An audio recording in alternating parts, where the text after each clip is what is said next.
Assalamualaikum warahmatullahi wabarakatuh. Di video kali ini saya akan membuat simulasi regulator catu daya yang akan saya simulasikan pada aplikasi Proteus. Nah, langsung aja nih kita buat project barunya. Nah, di aplikasi Proteus ini kita membutuhkan beberapa komponen yang nantinya kita gunakan untuk membuat simulasi regulator catu daya. Berikut adalah komponen-komponen yang kita pilih untuk membuat rangkaian regulator catu daya yang kita inginkan, yaitu diantaranya ada IC regulator tentunya. Karena saya menginginkan output 12 volt, maka saya di sini menggunakan 7812. Kemudian ada alternator, ada transformator, kemudian ada dioda. Dioda yang saya pilih yaitu jenis bridge, kemudian ada kapasitor elko, lalu saya memilih LED sebagai induktor dan tentunya ada resistor. Langsung aja kita rangkai rangkaiannya.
Jadi ini adalah rangkaian regulator catu daya yang telah kita buat.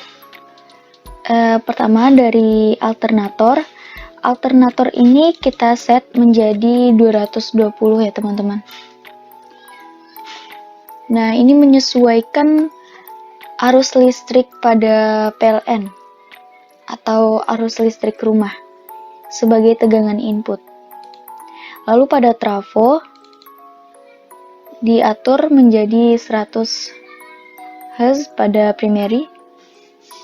Nah, trafo yang digunakan pada catu daya biasanya step down, jenis step down, di mana jenis step down itu memiliki lilitan sekunder lebih sedikit daripada lilitan primer, sehingga berfungsi sebagai penurun tegangan. Lalu dari trafo memasuki dioda. Nah, dioda di sini kita mengambil jenis bridge, yaitu dioda bridge, sebagai rectifier atau penyearah. Maka arus yang atau gelombang yang dihasilkan itu masih berupa ripple kasar atau belum stabil. Nah, setelah dari dioda bridge memasuki kapasitor. Nah, kapasitor ini berfungsi untuk menyimpan muatan listrik dan sebagai filter juga. Jadi, ripple yang dihasilkan tuh lebih sedikit. Kemudian dari kapasitor menuju ke IC regulator. Nah, di sini kita menggunakan regulator jenis IC ya, teman-teman. Yaitu sebagai pengatur tegangan, di mana saya menginginkan 12 volt untuk hasil tegangan keluaran, maka saya menggunakan 7812. Di regulator ini memiliki 3 kaki. Yang pertama ada tegangan input, dan di kaki kedua ada ground, dan di kaki ketiga ada tegangan output. Setelah dari regulator, kita memasuki ke kapasitor lagi sebagai filter agar ripple yang dihasilkan tuh lebih sedikit.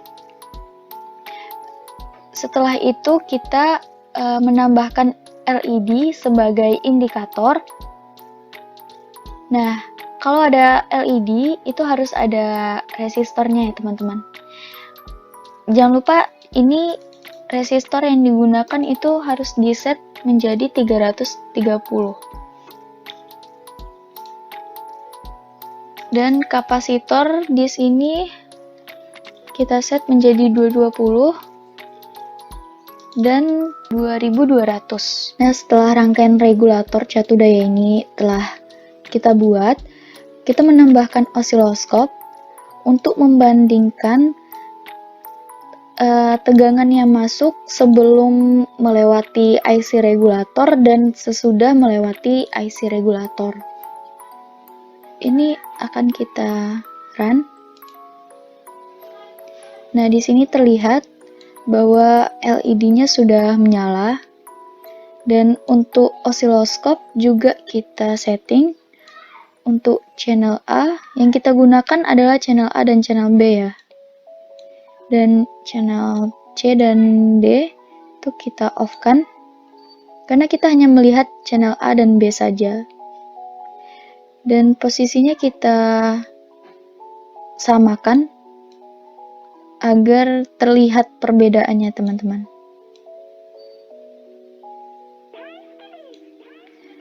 Nah, di sini kita atur time per diff-nya itu lebih besar biar nampak. Dan ini sudah terlihat ya.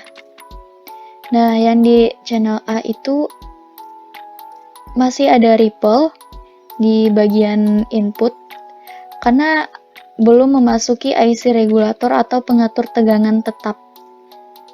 Jadi dia masih memiliki ripple walaupun sedikit.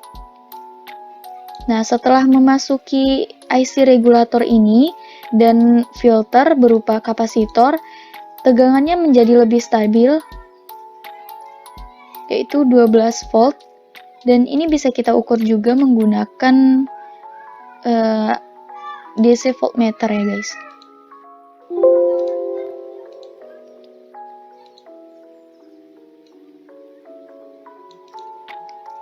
Nah, DC voltmeternya kita letak di sini aja.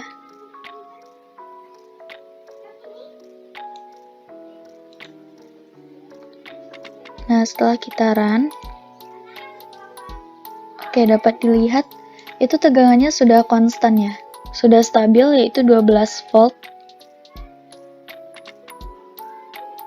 Nah, bisa dilihat di sini tegangan inputnya itu 14,5. Dan setelah memasuki IC regulator, tegangannya menjadi 12 volt. Terlihat ya perbedaannya setelah menggunakan dan sebelum menggunakan IC regulator ini. Baiklah, sekian dulu video mengenai simulasi rangkaian regulator catu daya. Terima kasih. Wassalamualaikum warahmatullahi wabarakatuh.